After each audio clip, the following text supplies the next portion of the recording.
Skip ಮಾಡದೆ ಎಲ್ಲರೂ ಕೊನೆಯವರೆಗೂ ನೋಡಿ, ಯಾಕೆಂದ್ರೆ ಕೂದಲಿನ ಹಲವು ಸಮಸ್ಯೆಗಳಿಗೆ ಇಲ್ಲಿದೆ ಪರಿಹಾರ. ನಮ್ಮ ಕೂದಲಿನ ಹಲವು ಸಮಸ್ಯೆಗಳಿಗೆ ಈ ಹೇರ್ ಆಯಿಲ್ ತುಂಬಾನೇ ಉಪಯೋಗ ಅಂತಾನೆ ಹೇಳ್ಬೋದು. ಈ ಹೇರ್ ಆಯಿಲ್ ನ ಬೆನಿಫಿಟ್ ಏನು, ಹಾಗೆ ಇದನ್ನ ಹೇಗ್ ಮಾಡೋದು ಎಂಬುದನ್ನ ನೋಡೋಣ. Welcome to my channel.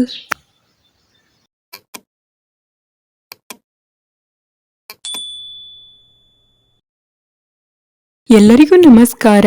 ಈ ದಿನ ನಾವು ನಮ್ಮ ಕೂದಲಿನ ಹಲವು ಸಮಸ್ಯೆಗಳಿಗೆ ಒಂದೇ ಹೇರ್ ಆಯಿಲ್ ನಲ್ಲಿ ಹೇಗೆ ಪರಿಹಾರ ಮಾಡಿಕೊಳ್ಳೋದು, ಹಾಗೆ ಈ ಹೇರ್ ಆಯಿಲ್ ನಮ್ಮ ಕೂದಲಿನ ಬೆಳವಣಿಗೆಗೆ ಹೇಗೆ ಸಹಾಯ ಮಾಡುತ್ತದೆ ಎಂಬುದನ್ನ ತಿಳಿಯೋಣ. ಮೊದಲಿಗೆ ಒಂದು ಬಟ್ಟಲು ಕೊಕೊನಟ್ ಆಯಿಲ್ ಅಂದ್ರೆ ಕೊಬ್ಬರಿ ಎಣ್ಣೆ. ಮೊದಲಿಗೆ ಹೇರ್ ಆಯಿಲ್ ಅಂದ್ರೇನೆ ನೆನಪಾಗೋದು ಕೊಕೊನಟ್ ಆಯಿಲ್. ನಿಮ್ಮೆಲ್ಲರಿಗೂ ತಿಳಿದಿರುವ ಹಾಗೆ ಕೊಕೊನಟ್ ಆಯಿಲ್ ನಲ್ಲಿ ಪ್ರೋಟೀನ್ ಅಂಶ ತುಂಬಾನೇ ಇದೆ. ಇದು ಕೂದಲಿನ ಎಳೆಗಳನ್ನು ಸಂರಕ್ಷಿಸುತ್ತದೆ, ಹಾಗೆ ಕೂದಲಿನ ತುದಿಗಳು ಸೀಳದ ಹಾಗೆ ರಕ್ಷಿಸುತ್ತದೆ, ಕೂದಲುದುರುವುದನ್ನು ತಡೆಯುತ್ತದೆ, ಹಾಗೆ ನಮ್ಮ ನೆತ್ತಿಯ ಭಾಗಕ್ಕೆ ಒಂದು ಒಳ್ಳೆಯ ಕಂಡೀಷನರ್ ಅಂತಾನೆ ಹೇಳ್ಬೋದು. ಕೊಬ್ಬರಿ ಎಣ್ಣೆ ಬಗ್ಗೆ ನಾನು ಹೆಚ್ಚು ಹೇಳೋದಕ್ಕೆ ಹೋಗೋದಿಲ್ಲ, ಯಾಕಂದ್ರೆ ಕೊಬ್ಬರಿ ಎಣ್ಣೆ ಬಗ್ಗೆ ಎಲ್ಲರಿಗೂ ಸಾಮಾನ್ಯವಾಗಿ ತಿಳಿದೇ ಇರುತ್ತೆ.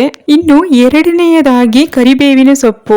ನಾನು ಇಲ್ಲಿ ನಾಟಿ ಕರಿಬೇವಿನ ಸೊಪ್ಪನ್ನ ತಗೊಂಡಿದ್ದೇನೆ. ನೀವು ಕೂಡ ಸಿಕ್ಕಿದ್ರೆ ನಾಟಿ ಕರಿಬೇವಿನ ಸೊಪ್ಪನ್ನೇ ಉಪಯೋಗಿಸಿ, ತುಂಬಾನೇ ಒಳ್ಳೆಯದು. ಕರಿಬೇವಿನ ಸೊಪ್ಪಿನಿಂದ ತಲೆ ಕೂದಲು ನಯವಾಗಿ, ಉದ್ದವಾಗಿ ಮತ್ತು ಸೊಂಪಾಗಿ ಬೆಳೆಯುತ್ತದೆ. ಏಕೆಂದರೆ ಕರಿಬೇವಿನಲ್ಲಿ ಕೂದಲಿಗೆ ಬೇಕಾಗುವಂತಹ ಪೋಷಕಾಂಶಗಳು ತುಂಬಾನೇ ಅಡಗಿವೆ ಅಂತಾನೆ ಹೇಳ್ಬೋದು. ಅದರಲ್ಲಿ ವಿಟಮಿನ್ ಸಿ, ಐರನ್, ಕ್ಯಾಲ್ಸಿಯಂ ಮತ್ತು ನಿಕೋಟಿನ್ ಆಸಿಡ್ಗಳ ಇರೋದರಿಂದ ಕೂದಲು ದಟ್ಟವಾಗಿ ಬೆಳೆಯುತ್ತದೆ. ಕರಿಬೇವಿನ ಎಲೆಗಳಲ್ಲಿ ಹಲವಾರು ಆಂಟಿ ಫಂಗಲ್, ಆಂಟಿ ಬ್ಯಾಕ್ಟೀರಿಯಾಗಳ ಗುಣಲಕ್ಷಣಗಳನ್ನು ಹೊಂದಿರುವುದರಿಂದ ಇದು ನಮ್ಮ ತಲೆಯಲ್ಲಿರುವ ಹೊಟ್ಟುಗಳನ್ನು ಹೋಗಲಾಡಿಸಲು ಸಹಾಯ ಮಾಡುತ್ತದೆ. ಇದರಿಂದ ನಮ್ಮ ಕೂದಲಲ್ಲಿರುವ ಡ್ಯಾಂಡ್ರಫ್ ಅಂಶ ಕಡಿಮೆಯಾಗಿ ಕೂದಲಿನ ಬೆಳವಣಿಗೆಗೆ ಸಹಾಯಕವಾಗುತ್ತದೆ. ಕರಿಬೇವಿನ ಎಲೆಗಳಲ್ಲಿ ವಿಟಮಿನ್ ಬಿ ಅಂಶ ಇರುವುದರಿಂದ ಇದು ನಮ್ಮ ಕೂದಲಿನ ಬೇರುಗಳನ್ನು ಬಲಪಡಿಸುತ್ತದೆ. ಬಿಳಿ ಕೂದಲನ್ನು ನೈಸರ್ಗಿಕವಾಗಿ ಕಪ್ಪಾಗಿಸುತ್ತದೆ. ಕೂದಲುದುರುವಿಕೆಯನ್ನು ಕಡಿಮೆಗೊಳಿಸಿ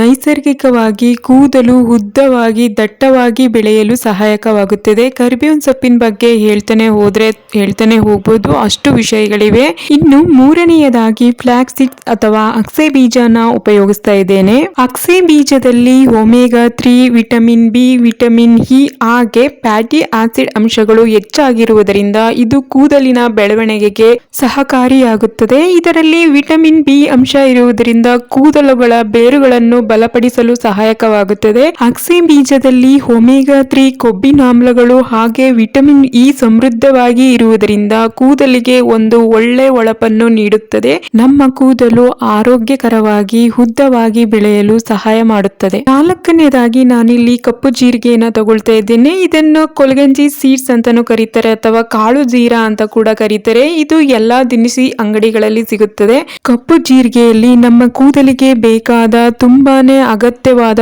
ಪೋಷಕಾಂಶಗಳು ಹೇರಳವಾಗಿ ಇದೆ ಅಂತಾನೆ ಹೇಳ್ಬೋದು. ಅದರಲ್ಲಿ ಒಮೆಗಾ 3 ಹೆಚ್ಚಾಗಿರುವುದರಿಂದ ಇದು ನಮ್ಮ ರಕ್ತ ಪರಿಚಲನೆಯನ್ನು ಹೆಚ್ಚಿಸಿ ಕೂದಲಿನ ಬೆಳವಣಿಗೆಗೆ ಸಹಾಯಕವಾಗುತ್ತದೆ.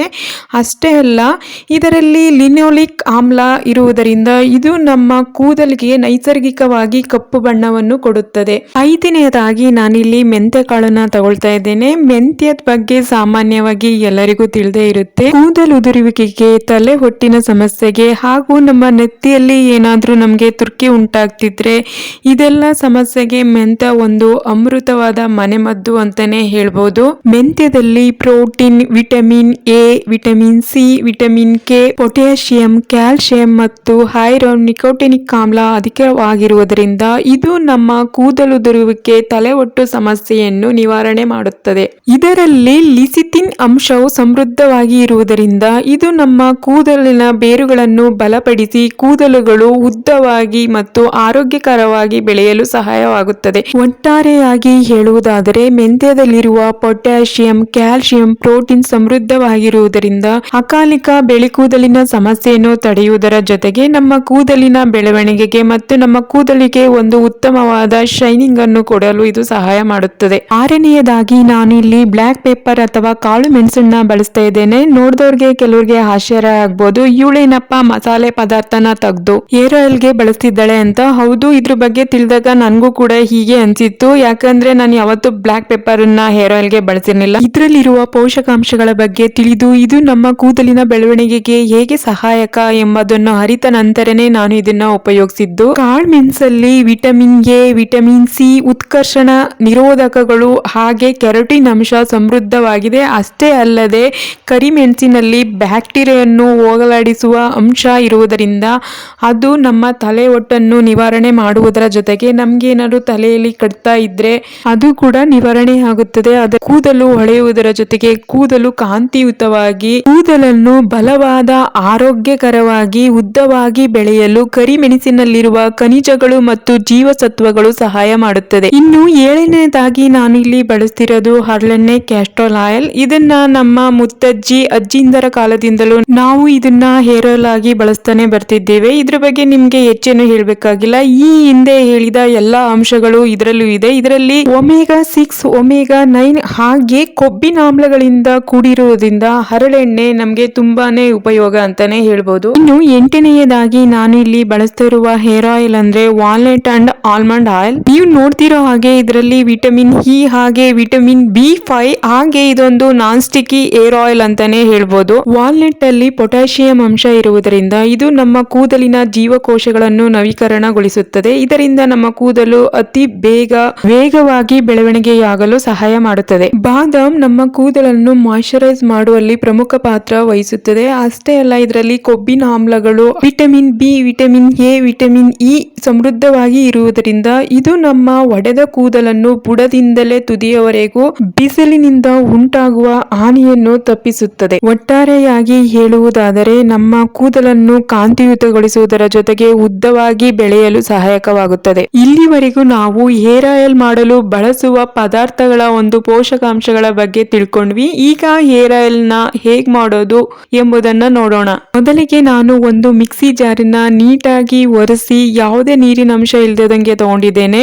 ಈಗ ಅದಕ್ಕೆ ನಾನು ಒಂದು ಬಟ್ಟಲು ನಾನ್ ತಗೊಂಡಿರುವಂತಹ ಕರಿಬೇವಿನ ಸೊಪ್ಪನ್ನ ಹಾಕೊಳ್ತಾ ಇದ್ದೇನೆ. ಅಳತೆ ಹೇಳುವುದಾದರೆ 7 ಬಟ್ಟಲು ಕೊಬ್ಬರಿ ಎಣ್ಣೆಗೆ ನಾನು 1 ಬಟ್ಟಲು ಕರಿಬೇವಿನ ಸೊಪ್ಪನ್ನ ಹಾಕೊಳ್ತಾ ಇದ್ದೇನೆ. ಹಾಗೆ ಮೆಂತೆ ಕಾಳು 4 ಟೀ ಸ್ಪೂನ್ ಹಾಕೊಳ್ತಾ ಇದ್ದೇನೆ. ಇದೇ ಪ್ರಮಾಣದಲ್ಲಿ ಅಗಸೆ ಬೀಜನು ಕೂಡ ನಾನು 4 ಟೀ ಸ್ಪೂನ್ ಹಾಕೊಳ್ತಾ ಇದ್ದೇನೆ. ಕಪ್ಪು ಜೀರಿಗೆಯನ್ನು ಕೂಡ ನಾನು ಇಲ್ಲಿ 4 ಟೀ ಸ್ಪೂನ್ ಹಾಕೊಂಡಿದ್ದೇನೆ. ಬ್ಲಾಕ್ ಪೆಪ್ಪರ್ ಅಥವಾ ಕರಿ ಮೆಣಸನ್ನು ಮಾತ್ರ 7 ಟೀ ಸ್ಪೂನ್ ಹಾಕೊಳ್ತಾ ಇದ್ದೇನೆ. ಇವೆಲ್ಲವನ್ನು ನೀರು ಸೇರಿಸದೆ ನುಣ್ಣಗೆ ಪುಡಿ ಮಾಡ್ಕೊಳ್ಬೇಕು. ಯಾವುದೇ ಕಾರಣಕ್ಕೂ ನೀರನ್ನ ಹಾಕಕ್ ಹೋಗ್ಬೇಡಿ, ಯಾಕೆಂದ್ರೆ ನಾವು ಹೇರ್ ಆಯಿಲ್ ಮಾಡೋದ್ರಿಂದ ನೀರನ್ನ ಸೇರಿಸಬಾರ್ದು. ನೀವೀಗ ನೋಡ್ತಿದ್ದೀರಲ್ಲ, ಇಷ್ಟು ಪೌಡರ್ ತರ ಆದ್ರೆ ಸಾಕು. ಇವಾಗ ಇದನ್ನ ಹೇರ್ ಆಯಿಲ್ ಆಗಿ ಹೇಗ್ ಮಾಡೋದು ನೋಡೋಣ ಬನ್ನಿ. ಮೊದಲಿಗೆ ಸ್ವಲ್ಪ ತಳ ದಪ್ಪ ಇರುವ ಒಂದು ಸ್ಟೀಲ್ ಪಾತ್ರೆನ ತಗೊಳ್ಬೇಕು. ಆ ಸ್ಟೀಲ್ ಪಾತ್ರೆ ಸ್ವಲ್ಪ ಕಾದ ನಂತರ ಅದಕ್ಕೆ ನಾವು 2 ಬಟ್ಟಲು ಕೊಬ್ಬರಿ ಎಣ್ಣೆಯನ್ನ ಹಾಕೋಬೇಕು.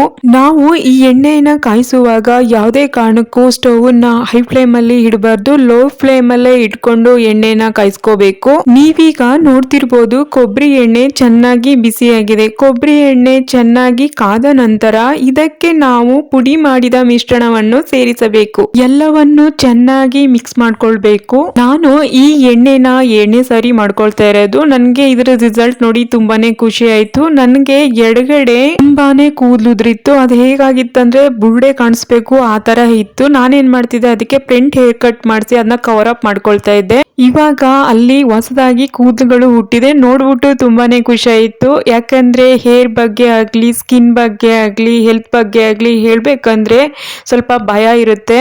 ಅದು ನಾವು ಫಸ್ಟ್ ಟ್ರೈ ಮಾಡಿ ನಮ್ಗೆ ಒಂದು ಒಳ್ಳೆ ರಿಸಲ್ಟ್ ನ ಕೊಟ್ಟಿದ್ರೆ ನಾವು ಧೈರ್ಯವಾಗಿ ಇನ್ನೊಬ್ಬರ ಜೊತೆ ಶೇರ್ ಮಾಡ್ಕೊಳ್ಬಹುದು. ಹಾಗಾಗಿ ನಾನು ಈ ವಿಡಿಯೋನ ಮಾಡ್ತಾ ಇದ್ದೇನೆ. ನನ್ಗೆ ತುಂಬಾನೇ ಬುರುಡೆ ನವೆ ಬರ್ತಿತ್ತು. ನಾನು ತುಂಬಾನೇ ಶಾಂಪೂನ ಚೇಂಜ್ ಮಾಡಿದ್ದೀನಿ, ಹೇರ್ ಆಯಿಲ್ ನ ಚೇಂಜ್ ಮಾಡಿದ್ದೇನೆ. ಅಷ್ಟೇ ಅಲ್ಲ, ಇದೇ ರೀತಿ ಬೇರೆ ಬೇರೆ ತರದ ಹೇರ್ ಆಯಿಲ್ ಕೂಡ ನಾನು ಮನೇಲೆ ಪ್ರಿಪೇರ್ ಮಾಡಿ ನಾನು ಇದನ್ನ ಯೂಸ್ ಮಾಡಿರೋದು ಜಸ್ಟ್ 1 ತಿಂಗಳಿಂದ ಅಷ್ಟಕ್ಕೆ ನನಗೆ ತುಂಬಾನೇ ಕೂದಲುಗಳು ಬಂದಿದೆ. ಬುರುಡೆ ನವೆ ಅಂತೂ ಕಂಪ್ಲೀಟ್ ಆಗಿ ಇಲ್ದಂಗೆ ಆಗಿದೆ. ನೀವೀಗ ನೋಡ್ತಿರ್ಬೋದು ಎಣ್ಣೆ ಚೆನ್ನಾಗಿ ಕಾಯ್ತಾ ಇದೆ. ಹಾಗೆ ತುಂಬಾನೇ ಬಬಲ್ಸ್ ಗಳು ಕ್ರಿಯೇಟ್ ಆಗಿದೆ. ಈ ಬಬಲ್ಸ್ ಗಳೆಲ್ಲ ಹೋಗಿ ಎಣ್ಣೆ ಕಲರ್ ಗ್ರೀನ್ ಕಲರ್ ಗೆ ಬರಬೇಕು. ಅಲ್ಲಿವರೆಗೂ ನಾವು ಇದನ್ನ ತಿರ್ಗಿಸ್ಕೊಳ್ತಾ ಕಾಯಿಸ್ತಾನೆ ಹೋಗ್ಬೇಕು. ಯಾವುದೇ ಕಾರಣಕ್ಕೂ ಸ್ಟವ್ ನ ಹೈ ಫ್ಲೇಮ್ ಗೆ ಇಡಕ್ ಹೋಗ್ಬೇಡಿ. ನಿಧಾನಕ್ಕೆ ಎಣ್ಣೆನ ಕಾಯಿಸ್ಕೊಳ್ಳಿ. ಹೈ ಫ್ಲೇಮ್ ಗೆ ಇಟ್ರೆ ಎಲ್ಲ ಬೇಗ ಕಪ್ಪಾಗ್ಬಿಡುತ್ತೆ. ಆಲ್ಮೋಸ್ಟ್ ಎಣ್ಣೆ ಚೆನ್ನಾಗಿ ಕಾದಿದೆ. ಇವಾಗ ನಾವು ಇದಕ್ಕೆ 1 ಬಟ್ಟಲು ಹರಳೆಣ್ಣೆನ ಸೇರಿಸ್ಕೋಬೇಕು. ಎಲ್ಲವನ್ನು ಚೆನ್ನಾಗಿ ಮಿಕ್ಸ್ ಮಾಡಿ 1 ನಿಮಿಷ ಎಣ್ಣೆನ ಹಾಗೆ ಕಾಯಿಸ್ಕೋಬೇಕು. ನಂತರ ಅದಕ್ಕೆ ನಾವು ವಾಲ್ನಟ್ ಅಂಡ್ ಆಲ್ಮಂಡ್ ಆಯಿಲ್ನ ಸೇರಿಸಿ ಅದನ್ನು ಕೂಡ ಚೆನ್ನಾಗಿ ಮಿಕ್ಸ್ ಮಾಡಿ 1 ಸೆಕೆಂಡ್ ಎಣ್ಣೆನ ಬಿಸಿ ಮಾಡ್ಕೋಬೇಕು. ನೀವೀಗ ನೋಡ್ತಿರ್ಬೋದು ಆಲ್ಮೋಸ್ಟ್ ಎಣ್ಣೆ ಎಲ್ಲ ಕಾದಿದೆ. ಕಲರ್ ಕೂಡ ನೋಡ್ಬೋದು ಗ್ರೀನ್ ಕಲರ್ ಆಗಿ ಬದಲಾಗಿದೆ. ಈ ತರ ಎಣ್ಣೆ ಹಸಿರು ಬಣ್ಣಕ್ಕೆ ಬರಬೇಕು. ಅಲ್ಲಿವರೆಗೂ ಕೂಡ ನಾವು ಎಣ್ಣೆನ ಕಾಯಿಸ್ಕೋಬೇಕು. ಇನ್ನೊಂದು ಸೆಕೆಂಡ್ ಕಾಯಿಸ್ರೆ ಸಾಕು. ನೀವೀಗ ನೋಡ್ಬೋದು ಎಣ್ಣೆ ಎಷ್ಟು ತಿಳಿಯಾಗಿದೆ, ಹಾಗೆ ಕಂಪ್ಲೀಟ್ ಗ್ರೀನ್ ಕಲರ್ ಆಗಿ ಚೇಂಜ್ ಆಗಿದೆ. ನೀವೀಗ ನೋಡ್ಬೋದು ಕಂಪ್ಲೀಟ್ ಆಗಿ ಎಣ್ಣೆ ಕಾದಿದೆ. ಒಂದು ಬಬಲ್ಸ್ ಕೂಡ ಎಲ್ಲೂ ಕಾಣ್ತಿಲ್ಲ. ನಾನು ನಿಮ್ಗೆ ತಿರುಗಿಸಿ ತೋರಿಸ್ತಾ ಇದ್ದೇನೆ. ಈ ರೀತಿ ನೀವು ಎಣ್ಣೆನ ಕಾಯಿಸ್ಕೋಬೇಕು. ನೋಡ್ತಿರ್ಬೋದು ಎಣ್ಣೆ ಕುದಿತಾ ಇದೆ. ಈ ರೀತಿ ಎಣ್ಣೆನ ಕಾಯಿಸ್ಕೊಂಡ್ರೆ ಇದು 1 ವರ್ಷ ಇಟ್ಟರು ಕೂಡ ಎಣ್ಣೆ ಕೆಡಲ್ಲ. ಇವಾಗ ಸ್ಟವ್ ಆಫ್ ಮಾಡಿ ಎಣ್ಣೆ ಚೆನ್ನಾಗಿ ಆರಿದ ನಂತರ ನಾವು ಇದನ್ನ ಒಂದು ವೈಟ್ ಬಟ್ಟೆ ಸಹಾಯದಿಂದ ಶೋಧಿಸ್ಕೊಳ್ಬೇಕು. ನೀವೀಗ ನೋಡ್ತಿರ್ಬೋದು ಹೇರ್ನ ಎಲ್ಲ ಸಮಸ್ಯೆಗೂ ಮ್ಯಾಜಿಕಲ್ ಹೇರ್ ಆಯಿಲೇ ರೆಡಿ ಆಗಿದೆ ಅಂತಾನೆ ಹೇಳ್ಬೋದು. ಅಷ್ಟು ಅದ್ಭುತವಾದ ಹೇರ್ ಆಯಿಲ್ ಇದು.